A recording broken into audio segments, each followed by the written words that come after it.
The bottom line is that when you start dealing with the issue of relationship and the phenomena of possibly being together with someone before, which is a increasingly dominant focus in lots of people's relationships, there is an astrological methodology to determine it, actually determine it. Now, the first thing to remember is that anybody that we have intimate contact with, intimate, whether that's a child, biological parents, lover, certain very close friends, 90% of such contacts we would have known before. 90%. And this is very important to know, because when we come back with someone again, and if we've had past life connections, there is going to be a well of subconscious memories between you and that person.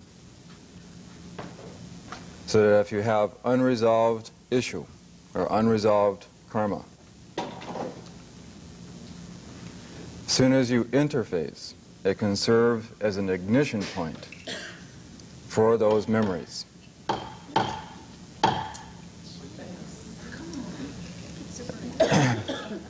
And then becomes the basis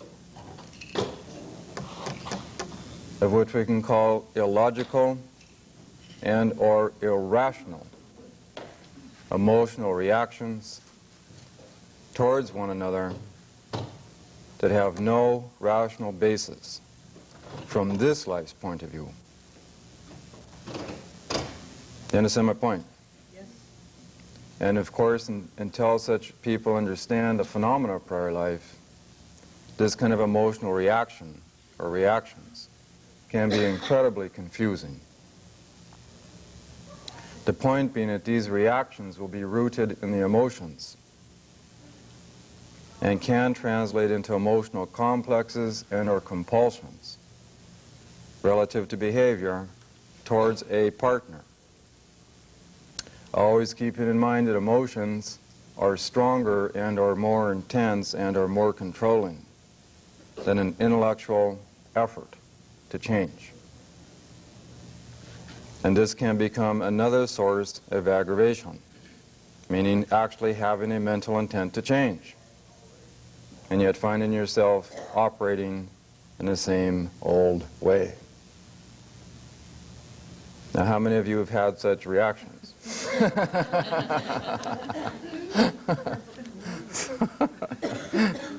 That's a rather common phenomenon. Now, before we get into it, we should probably discuss this issue of, it's like dual mufflers, huh? It's hot, isn't it? This issue of karma mates and or soulmates and or twin souls. Who wants some information on that? Obviously nowadays this has become another whole issue, has it not? This whole quest for soulmates and the like, which is a typically Platonian phenomenon, and or Scorpio and or 8th house.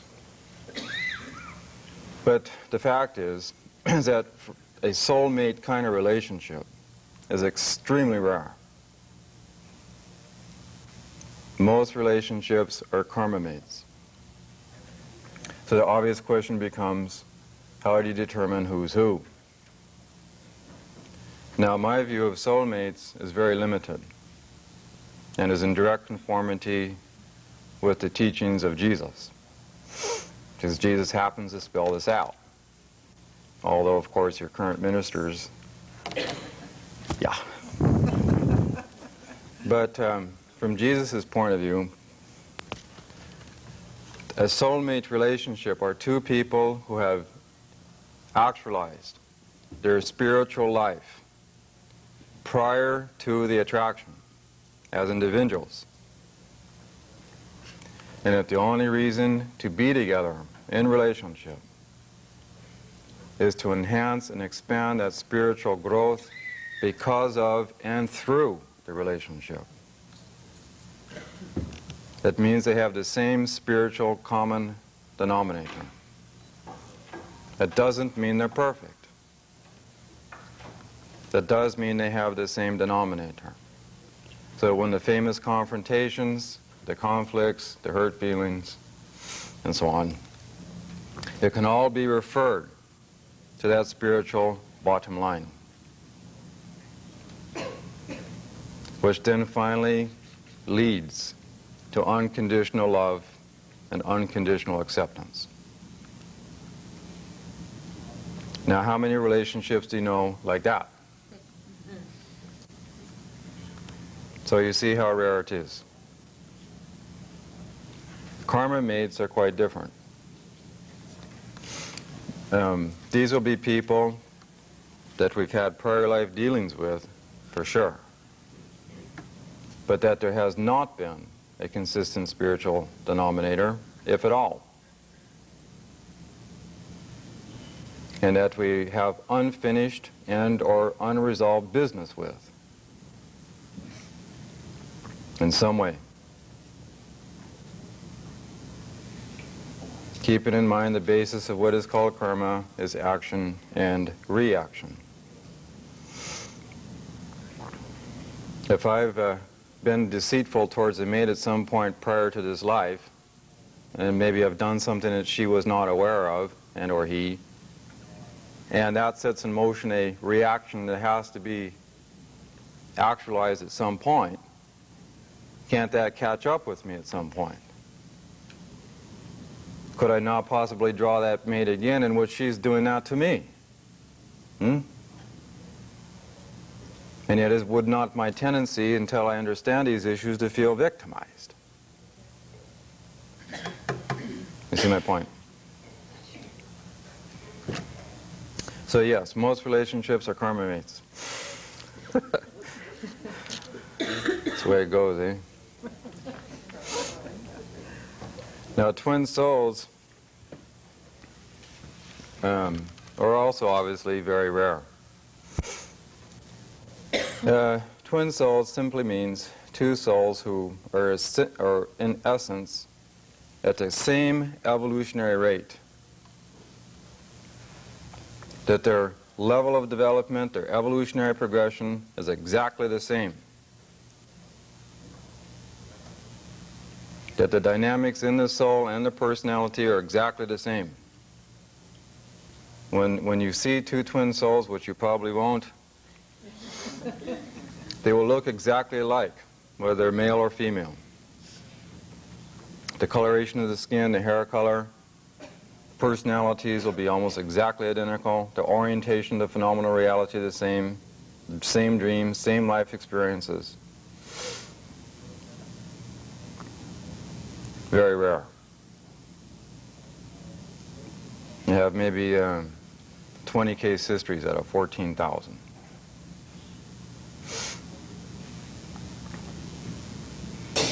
There is no evolutionary or karmic necessity to have an actual relationship with a twin soul.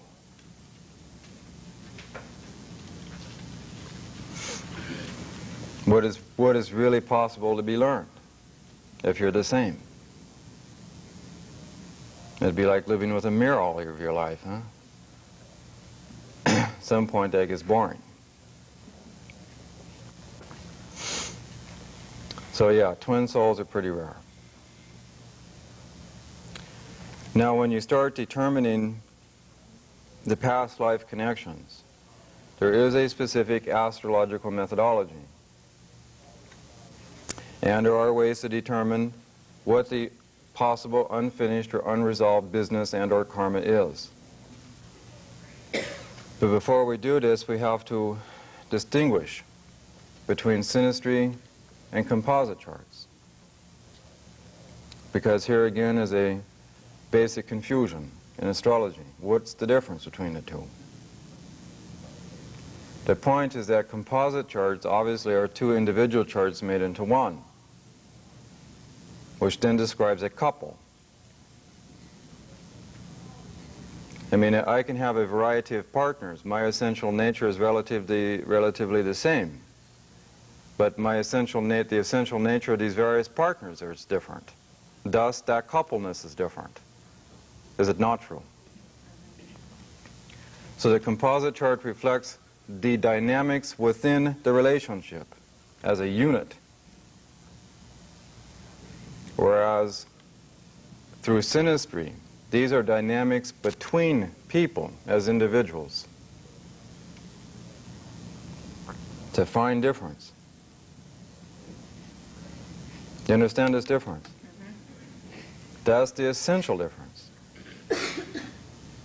So as an example, if you look at it from a synastry point of view, there's going to be thousands of people whose Plutos conjunct your own. You're a whole generation. All of them Plutos land in the house that your own Pluto's in. Because is it possible to have had intimate contact with every one of them?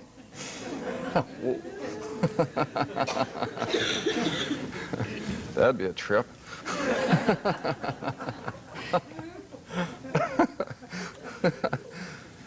No, what this means is that your whole generation serves to instigate your personal evolutionary lessons. Do you see my point here? Your whole generation impacts on you to enforce these Plutonian lessons.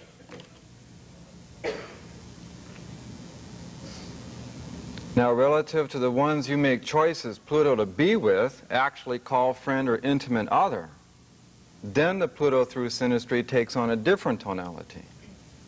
But until those choices are made, it simply means that generational backdrop serves to ignite your own evolutionary intent.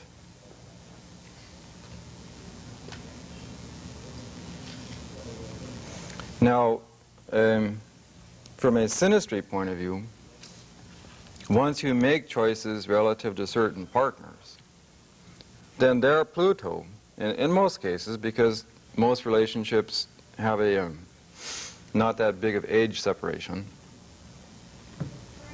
in most cases, that person's Pluto can operate towards you, i.e. dynamics between people, in one of two very distinct ways, because Pluto typically is extreme. It tends to be either or, and or black and white. So one way that the Pluto operates is to unconsciously, subconsciously, and sometimes consciously, to hold you back from developing your lessons. The whole issue of manipulation, emotional control, possessiveness, jealousies. And this can be done in overt and or covert ways. An area where you can feel most manipulated by that partner, or vice versa.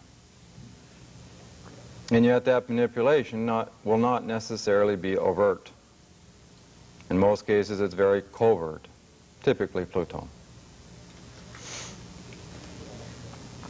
The point being that the individual's afraid of you developing that polarity point of your natal chart. That is perceived in some level as being out of control. I can't control you. Now the positive application is for that Pluto dynamic to serve to motivate, encourage. A kick in the butt is necessary. The development of that evolutionary intent. Meaning the person themselves has reached a degree of inner security wherein they don't even need to be in a relationship. And once this kind of inner freedom is realized, such a person can then operate in the purest form of Pluto, which is to motivate, inspire, without any ulterior motive, which is the highest form of Pluto.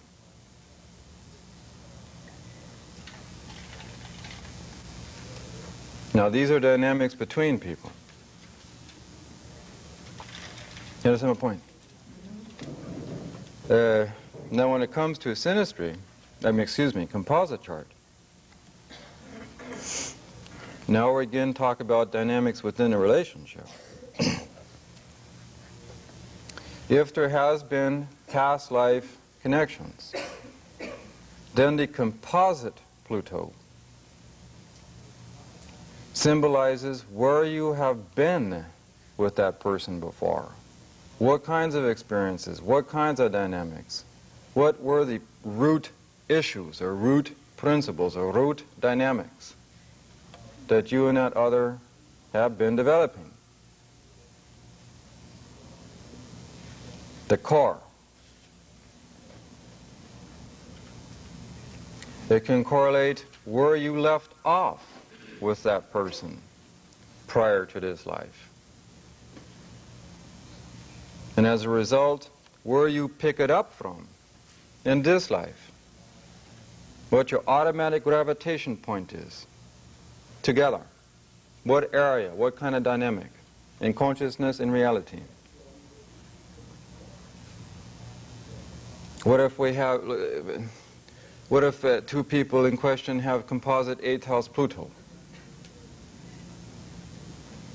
Would it be surprising to think that these people might have an instantaneous magnetic attraction relative to emotional and sexual issue? Do you understand my point? Would it be illogical to think that prior to this life they've learned to transform the individual limitations through each other via sexuality? It's an example. And that this becomes an automatic point of gravitation and or contact that is continuously gravitated to. Would it be illogical in this particular example to think that these two people, the composite Pluto, 8th house, have also in prior to this life been overly proximate, too proximate, together too much? Yes or no? Yes. For fear of loss. And yet by being together too much, creating 8th house emotional distortions within the relationship, loss of perspective,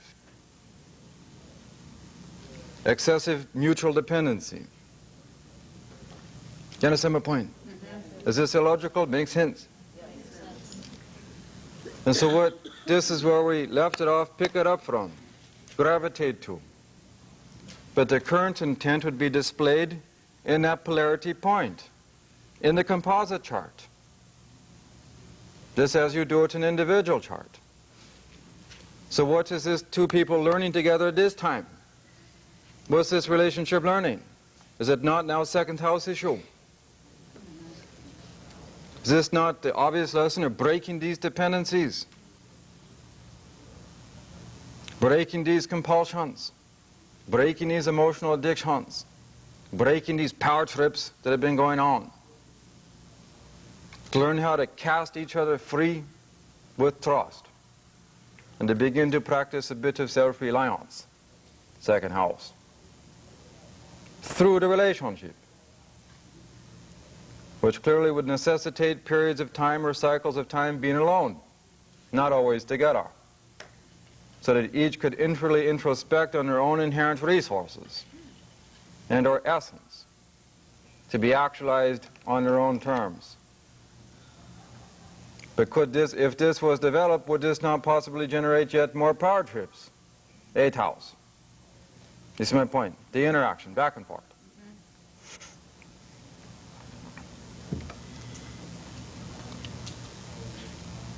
Now, if you just take a moment to reflect on this issue, this principle, with respect to the partners you're already with, you will find this truth.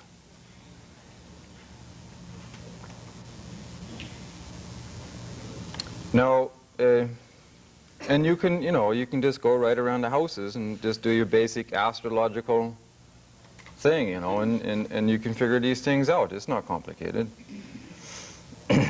Only our intellect makes it so.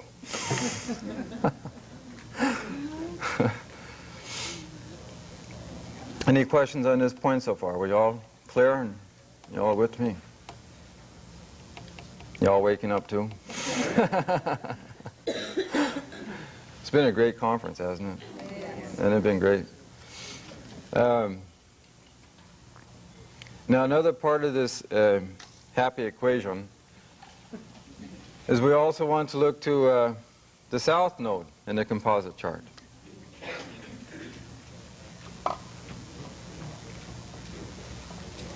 As in the natal chart considerations, the south node in the composite chart correlates with a mode of operation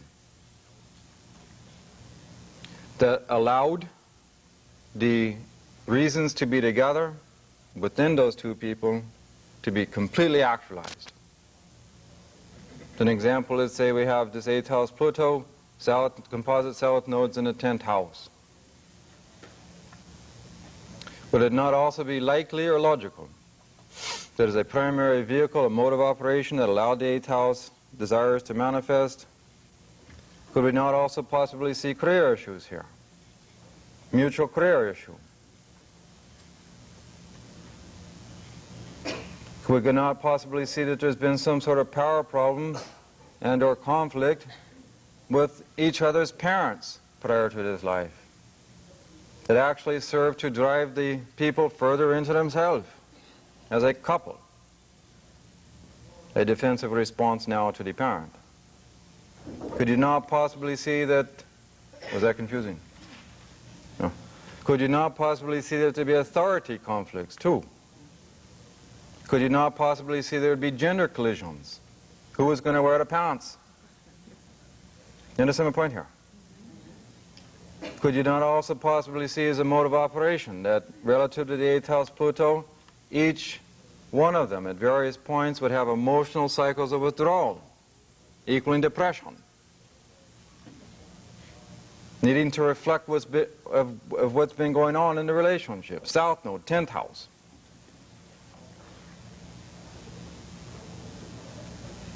Do you see this point? Could you not see a couple that possibly was perceived by other people prior to this life as a powerful couple? No?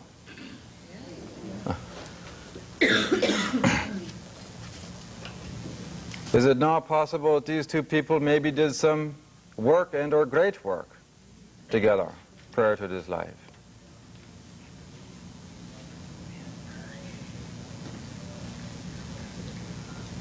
Depending on symbols, maybe the south nodes in Libra, maybe they gave too much away, actually, of their relationship through the career. That's how you really started making detail, now by putting signs.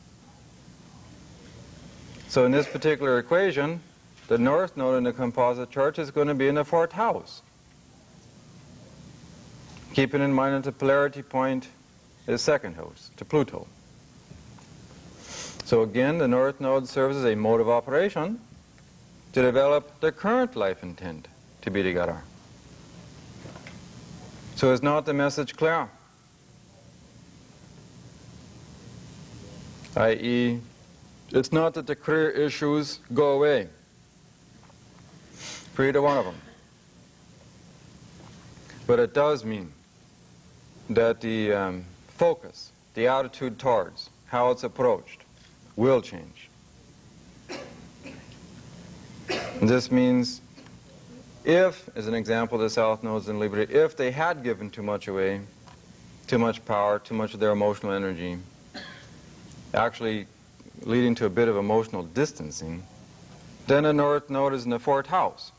And this means knowing when to balance Libra Aries, the need to be out and the need to retreat for the relationship. In other words, a relationship now regenerating through a retreat mode. From the what? The world. But you see these basic equations, eh?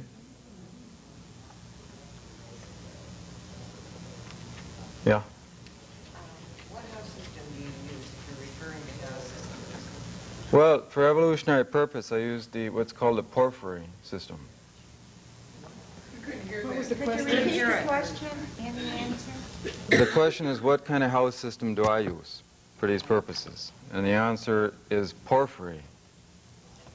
You've not heard of it, no? It was developed by a Christian mystic in the 4th century. Porphyry, it's an actual figure in history. It's spelled P-O-R-P-H-Y-R-Y.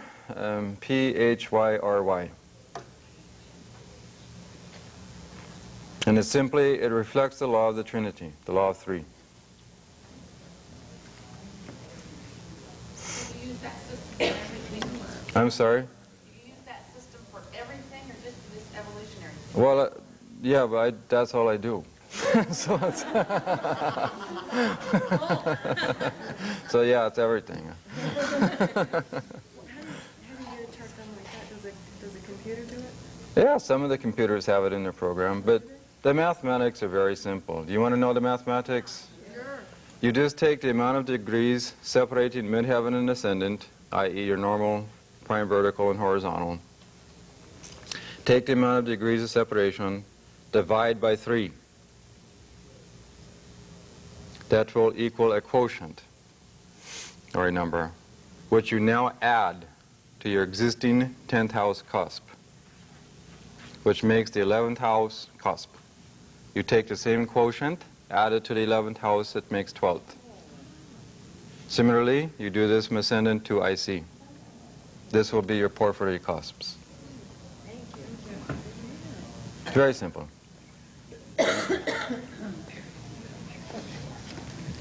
Now, we also want to create additional information. We also want to look to the planetary rulers of these north and south nodes. As in the natal chart, this correlates with planetary facilitators that have allowed the south node to operate and or manifest prior to this life, and the planetary ruler of the north node serving to do so this time.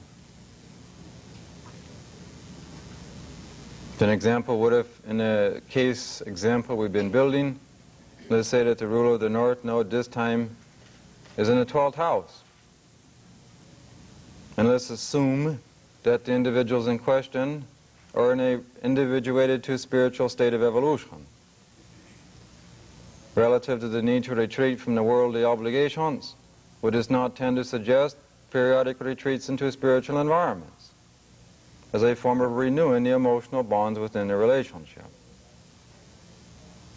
And or setting up a meditation room within the house, the home, 4th house, 12th house, in which they meditated as a couple and or as individuals. You see how it can be very graphic and quite mundane.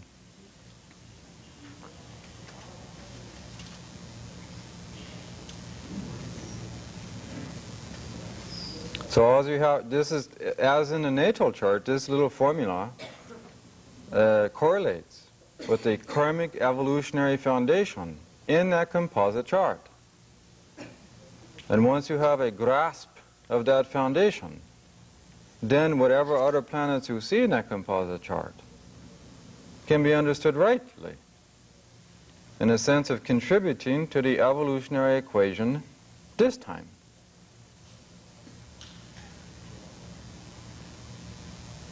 The way that you go about determining if there's unresolved issues, unresolved karma and the like. This is simply determined by stressful aspects. Maybe I have, in our composite chart, maybe we have Pluto square Saturn. Or maybe it's in opposition Venus. Maybe it's in conjunct Moon. The point being that the stressful aspects, I mean the specific, you can narrow this to very specific issues. Meaning what if this Pluto's in the 8th house, forming in conjunct to a 3rd house Moon? These are actual issues. Third house issues, the sign that the moon is in issues. Eighth house issues, the sign that the Pluto is in. These are specific issues that are not resolved. Could we not build a very simple case in this little example that maybe they've had simple intellectual differences that impacted on their individual emotional security, thus the emotional security within the relationship? Eighth house. Maybe they had unresolved communication breakdowns, or their communication skills are non-existent. Maybe it's the famous example in this kind of pattern where one sets off to say something, the other interprets it not in the way that the individual intended. So the third house moon response is now based on a misinterpretation. They were let out this, they expressed themselves, and the one who had the first message itself is now misinterpreting. And here we get into this snowball of miscommunication. Do you understand my point here? And how is this going to be impacting on the emotional root within the relationship? Could now one or the other begin to feel that one or the other has had false intentions? That they start reading ulterior motives or covert motives and or suspicion, eighth house. Maybe they begin to affect emotional isolation. The person doesn't understand me. You understand my point here? And this becoming a crisis to the inconjunct. Inconjuncts often produce crises.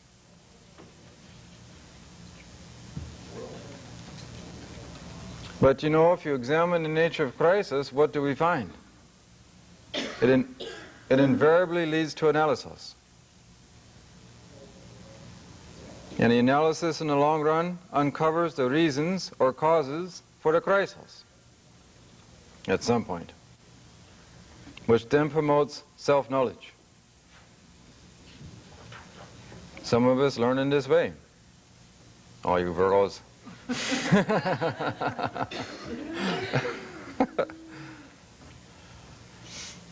That's my point here. But don't you see, if this kind of aspect is the one that we're looking at here, the moon in conjunct. Remember we said earlier that there could possibly be one of too much proximity, too much inbreeding, too much distortion. So don't you see now that this moon in conjunct function is from an evolutionist view, is serving to break these two people free from that over proximity, meaning it is giving them independent minds, in which they will invariably think what they want to think, and think of things in their own way, which is now in some way conflicting the emotional core of the relationship. But of itself is serving to break up this proximity thing, and the dependency thing, and the control issues. Do you see how it can go together like that? And so if that's where they had left it off this prior to this life, let's say maybe they finally just separated in a half. and or in typically 8th house Pluto fashion, one or the other partner attracted someone else whom would communicate with them. In an 8th house way, happily so, huh? Meaning the new partner's got their own ulterior agenda.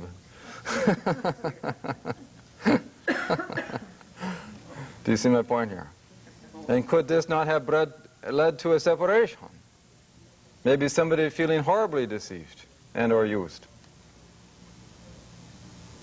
And so, as they pick it up again in this life, and we come back to this point of igniting subconscious memories. Now, what kinds of memories are going to be ignited via the communication emotional function? Could not now this inconjunct between moon and Pluto turned vicious in terms of what kind of messages were delivered. Critical messages. In terms of the other's essential nature or their emotional patterns of behavior. Or just their basic personality orientation. Moon. You see my point here? And yet feel compelled to be together. It tells Pluto. It becomes a mess like that, John.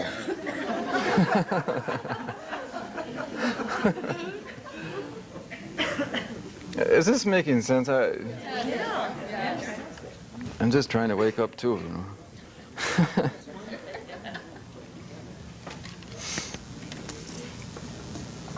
So my point here is that you can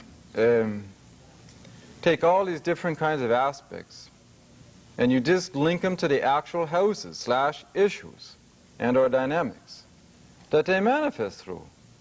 And just keep in mind the basic rule of thumb that if, in general, if you have these kinds of stressful aspects, the tension ones, there tends to be these unresolved issues.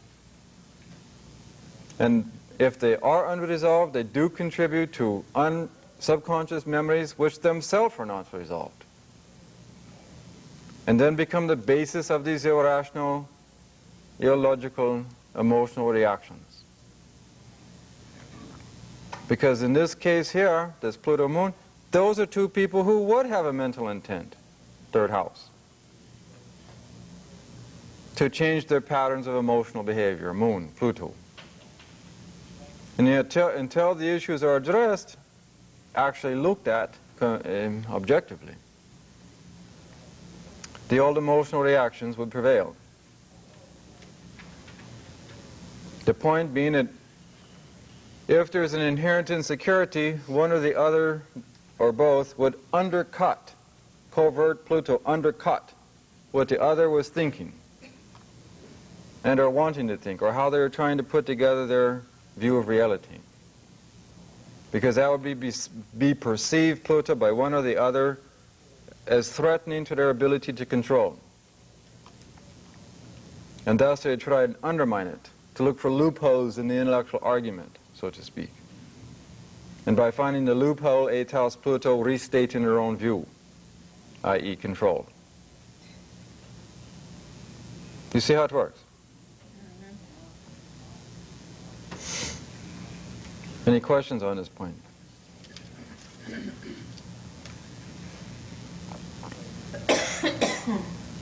How many of you do composite charts? Good. For those that don't, we'd really recommend you give it a shot, because it provides you with information that you would otherwise not have access to. You always have to deal also with the when you have non-stressful aspects, by the way, the trines and the sextiles and the like, these tend to correlate to areas that are resolved issues, that are areas that have been developed, areas that have been resolved, areas of harmony and unity, areas of like-mindedness, simpatico, similarity, familiarity, no conflict. So what you want to do is that when you're counseling couples from this point of view, you want, because let's say we have this Pluto in conjunct the Moon. Well, maybe that Moon is forming a trine back out through 11th house planet. And let's say maybe that planet is Jupiter. What you want to do is advocate a strategy that will allow the tension areas or the unresolved areas or the conflicting areas, a strategy that will allow them to resolve it. These strategies can be found relative to the non-stressful aspects impacting on the stressful planets. So if we had maybe this 11th house Jupiter, could we not possibly advocate that these people perhaps participate in some group activities, which reflected their own, what they were intellectually interested in, Moon.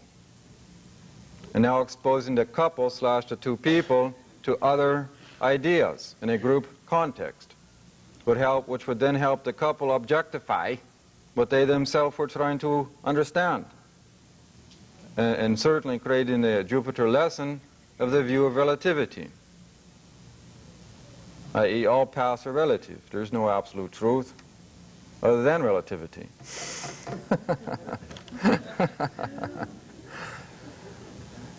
Do you understand my point? Thank God for Einstein. No, he's a Pisces, by the way. It's true. 11th house Pluto. Huh? Yes, ma'am.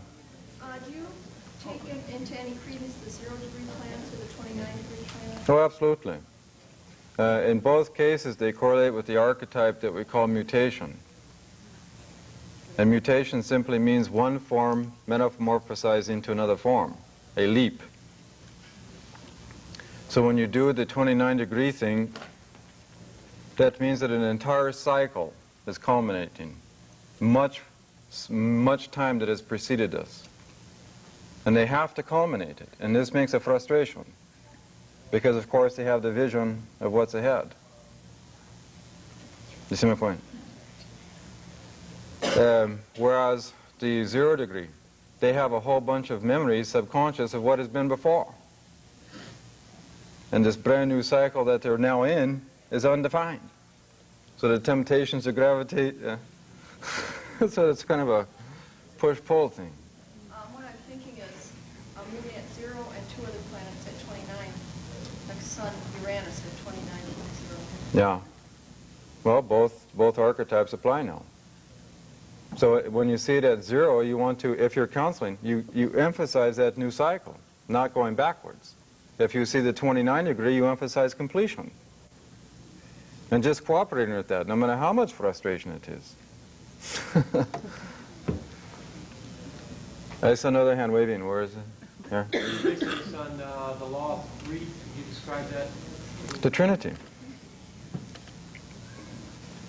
Creation, death, rebirth. In Christian iconography, you already know the words. Okay. Any other questions at this point? Any cases that you have in mind that you want to ask me about? Yes, ma'am.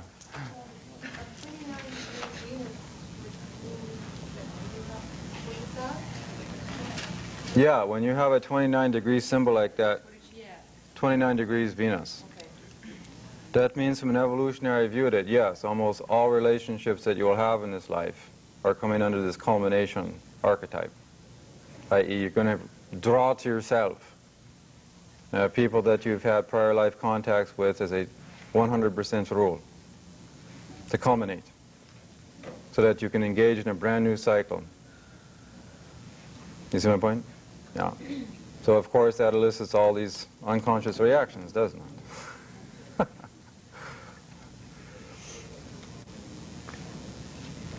Now another area that we need to look at, of course, is changing issues. I.e. the composite chart is transited. You're going to have a transiting Pluto there. You're going to have, throughout the history of the relationship, you can have other planets transiting that composite chart, kicking off various aspects and planets. This again, simply correlates to the unfoldment called evolution. None of this, or any relationship, is static. The basic phenomena of life is to grow, to evolve, to become. Similarly, the two people in the relationship are growing and becoming. Similarly, the relationship is growing and becoming. And this is simply measured through these things you call transits. So my point becomes, what happens relative to these changing needs when one and or both partners resist the change?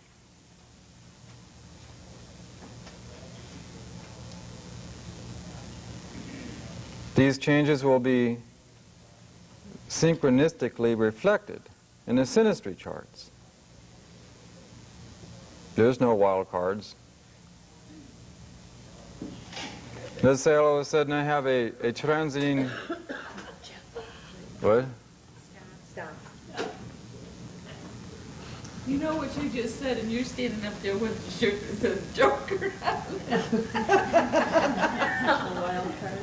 Oh, the wild card. Huh? Oh, these are cigarette papers.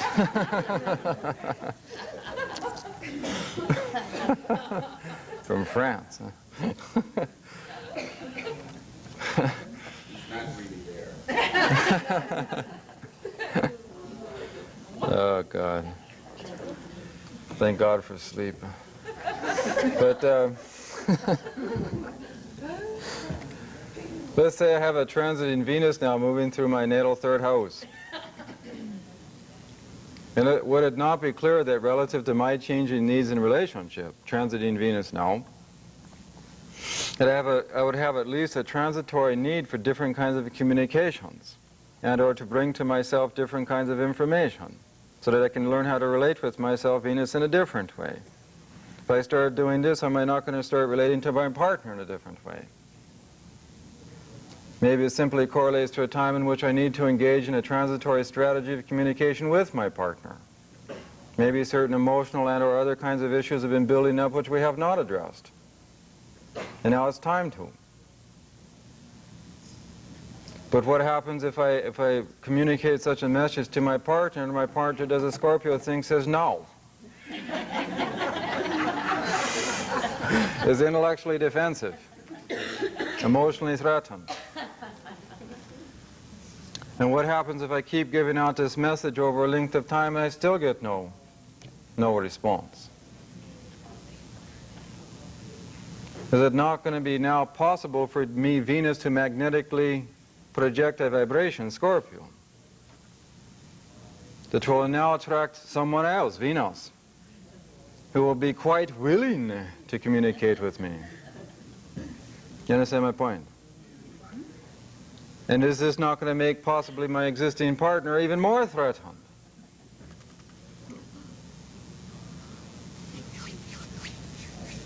The point here is that we all have changing needs.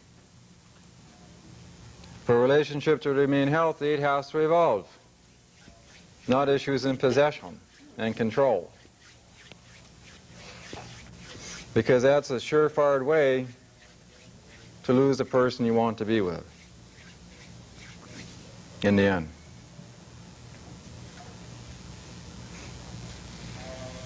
And my point is that, again, everything is synchronistic. You will see the same phenomena coming back to the composite chart. There will be some symbol correlating to the phenomena implicated in the synastry.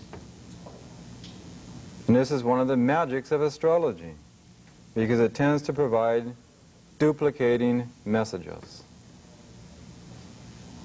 One of the greatest values of astrology is to help us objectively verify and or validate who we are, what we're doing, what we're trying to become. And that's one of the magics in learning the techniques, because you'll begin to see duplicating messages.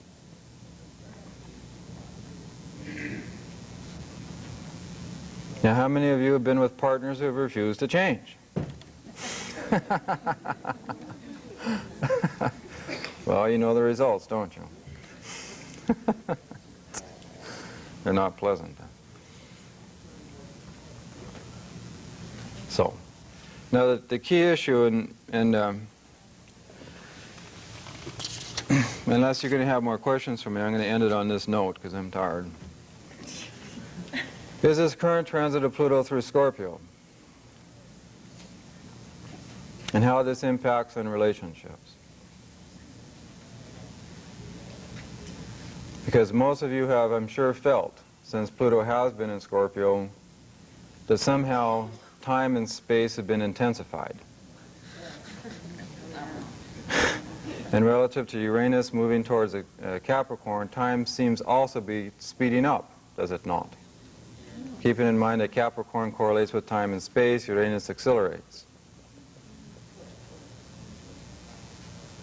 So, I mean, how many have this sense of things?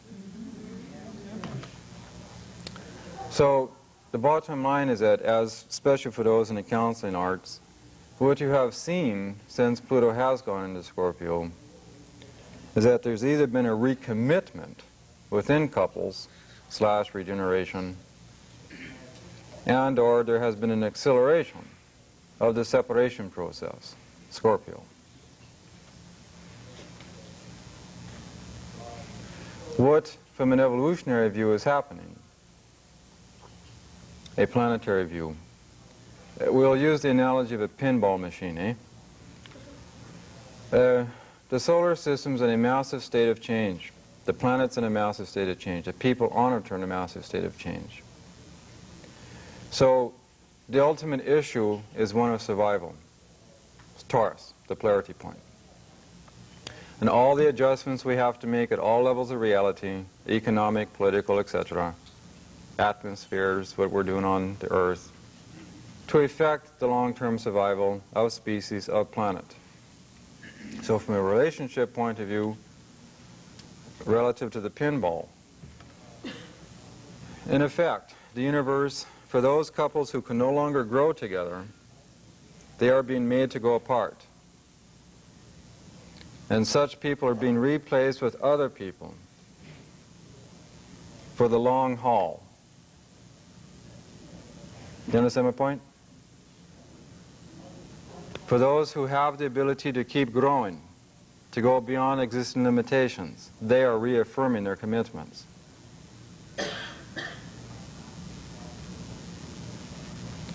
Even if you look at it from a sexual point of view, the fact is that the planet is becoming rapidly overpopulated.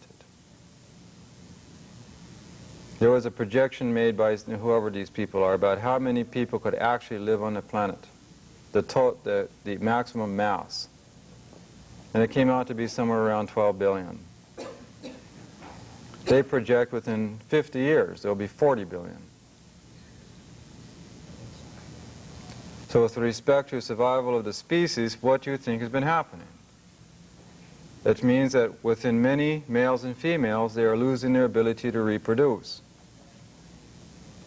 It's just like in nature. When there's too many rabbits, the male rabbit manifests some sort of disease that doesn't allow it to reproduce. We're just part of nature. So this is a reaction. But what happens when people within the human species override? And they start doing this 8th house Taurus, or the Scorpio Taurus thing, inventing all kinds of new birth technologies. Do you see my point? Just to egocentrically satisfy somebody's need for baby, versus all the babies who simply need to be adopted. Do you see my point? These are the kinds of issues. And in the end, this has impact on people's relationships. My point being, there's a lot of people here in this country, as in Japan and in many developing nations. You see, where this birth problem is happening is only really in countries that are have too much technology, because that translates into stress, which then creates the mechanism to stop reproduction. If you go into your third world nations, this is not really a problem. In fact, they're having even more babies. But it does have an impact on individual relationships in these modern countries, because these are the countries in which the couples are seeking out, these artificial means. Do you realize now how many have heard that some fellow in Italy, scientist, actually developed the ability or technology, the means, to produce a new species by mating a human sperm to a chimpanzee ovum. This has now been done.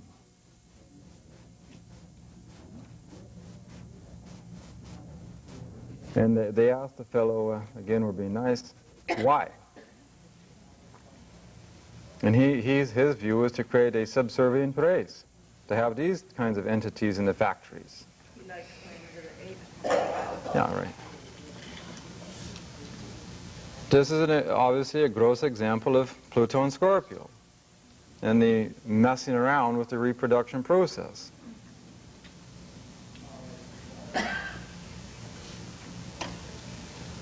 So my point is that this Pluto and Scorpio, which only happens, of course, every 248 years,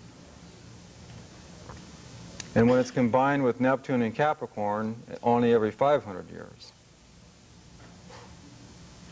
In other words, the cycle that we're currently in only repeats itself every 500 years. The last time was at the point of the last Protestant Reformation, and the Counter-Reformation, and Nostradamus, and all the plagues and the famines.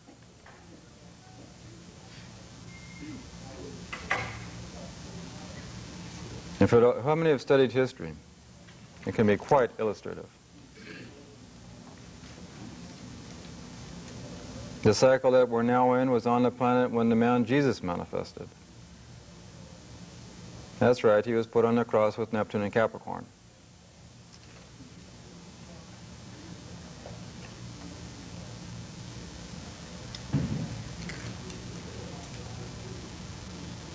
So my point is that the moment in history that we're in is very critical.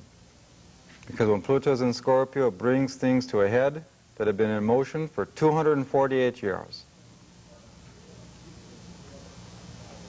By bringing them to a head, culminating, a brand new cycle metamorphosizes Scorpio.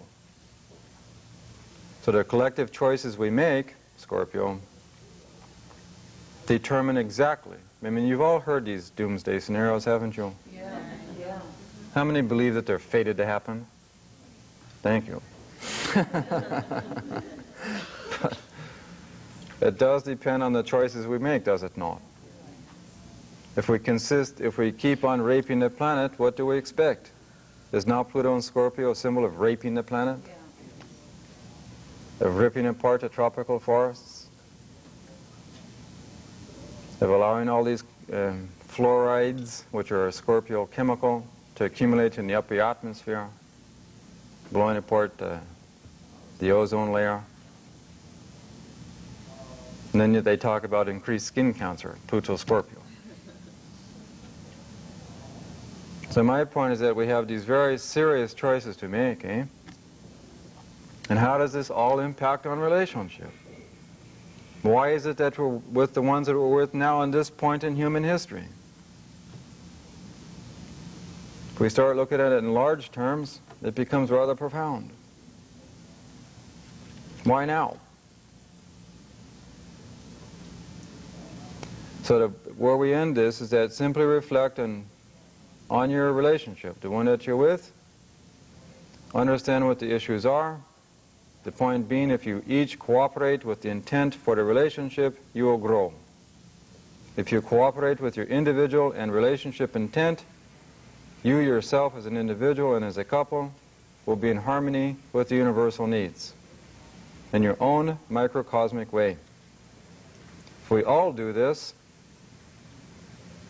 then the current evolutionary intent for the planet will be incredibly positive, with no doomsdays. And if we don't, well, thank you very much.